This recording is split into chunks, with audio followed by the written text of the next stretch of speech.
The University of Illinois Springfield campus has been in growth mode for the last few years. But if universities are forced to fill massive holes in their own budgets, students might end up paying that tab. Good Day Illinois' Zach Bernard joins us now in the studio with more. Zach? Adam, Jen, it was representatives from the governor's office testifying before lawmakers yesterday about the future of pension reform. Their message hasn't changed much even after the Supreme Court's ruling. This is far from the first bill we've seen this session putting Governor Rauner's budget plans and turnaround agenda under the microscope, but it's growing to a greater partisan divide around the State House, which could keep us here well past that May 31st deadline. Thanks, Adam. I'm live outside of the UIS campus, and this Saturday, hundreds of students that attend this university are going to be graduating and entering the workforce.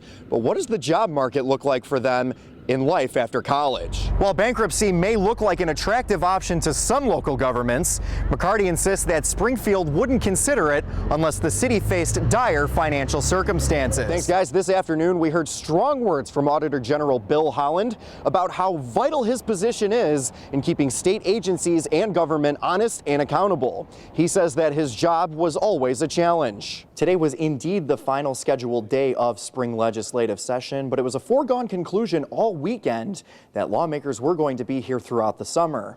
Now, it's official. Now, on a beautiful sun-soaked afternoon such as this one, planes really don't have too many concerns coming on the runways. But what about when bad weather strikes? Guys, right here at the old state capitol, hundreds of state workers with AFSCME gathered this afternoon.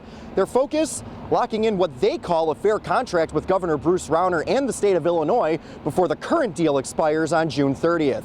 Over here, you can see the main entryway to the Illinois River from the Beardstown Marina.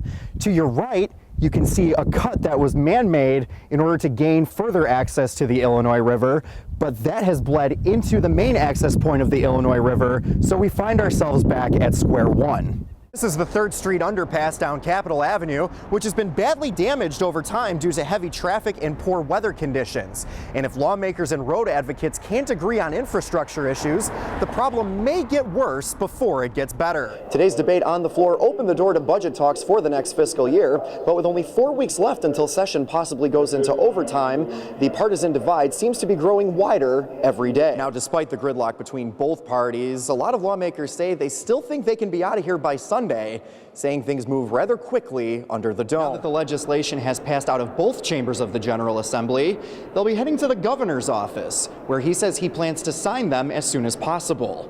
From the State House, Zach Bernard, News Channel 20.